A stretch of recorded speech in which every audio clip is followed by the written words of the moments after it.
Hi, this is Deborah Atkinson, the author of You Still Got It, Girl, the After 50 Fitness Formula for Women. And this is sleeveless weather, shorts weather. And we're all thinking a little bit more about cellulite in the skin that we're showing. And here's the thing about cellulite, it does not discriminate. You can be small, you can be a large-sized person, you can be fit, or you can be deconditioned, and cellulite will find you.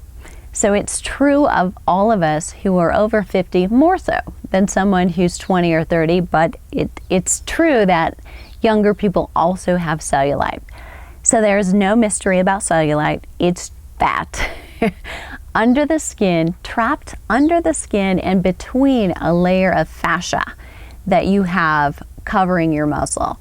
And the problem is, as we age, we do tend to see it more, partially because our skin everywhere is starting to thin and our connective tissue is getting thicker and more rigid, particularly our fascia. So there's a little research and a lot of controversy on whether is it fat or is it the fascia that's the problem. Well, it's most likely a little of both. If you lose weight, particularly if you lose fat, so if you lose weight fast, you're going to probably see more cellulite, not less. Should I repeat that? So remember that it's important to lose weight slowly, progressively, and focus on losing fat, maintaining your lean muscle so that you can see less of the appearance of that cellulite. So most likely what you want to be doing, or good habits, you want to be eating protein and adequate calories. You want to make sure you're including healthful fats in your diet, and you want exercise. So we need activity to stimulate the circulation to some of that tissue that's dehydrated. So one of the best ways and the secrets to helping cellulite specifically, so we're not talking just a general exercise prescription or even one that's specifically for your hormones, though that will help. You need to get on a foam roller or get deep tissue massage just as often as you possibly can. Now, this isn't the kind of massage that you're going to lie on the table and just think, oh, this is so relaxing.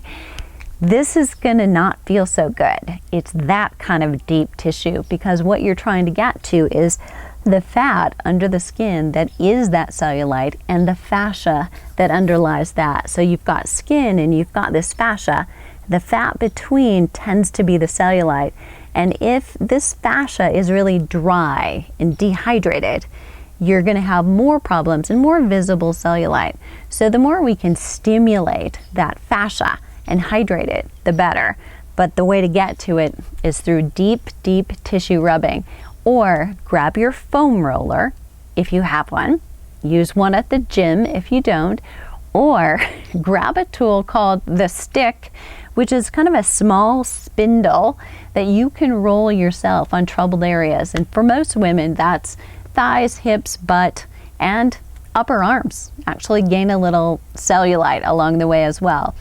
Targeting those areas by rolling, and it looks a lot like a rolling pin. So if you want to dabble there first, I know my rolling pin doesn't get a lot of action otherwise, so that's probably as good a use as anything. So try that first. But you're going to want to put a lot of pressure on those specific areas and roll over them up to 20 times in order to do some good. So here's your formula. Write this down. You do want to do cardio. And if you're not doing cardio before you do strength training, do a good cardio warm-up before you do strength training. Step 1 is cardio. Step 2 is that strength training that targets specifically the areas that you really have cellulite in. It tends to be major muscle groups: thighs, your hamstrings, your glutes, and so we're looking at hamstrings, quadriceps, and gluteal muscles specifically. Then, target your arms if that's where you've got it. Tricep exercises, bicep, or chest press and rowing exercises all will be effective as well. Once you've done exercise for major muscle groups, and we're talking really squats and lunges and step-ups, we're talking about tricep presses, and we're talking about chest press, then you want to go and immediately stretch the muscle that you just worked. But before you stretch, I'm going to suggest that you put the foam roller in there. So your steps are do the cardio, either cardio before your workout or warm up, your strength training, then do your foam rolling, and then stretch. Don't skip it. So it's really important that we're kind of ironing out the fascia that's underneath as well as hydrating it. So if by chance you have more time to fit in more exercise, hit a Pilates session 2 or 3 times a week, because while you're strengthening one muscle group, you're stretching another.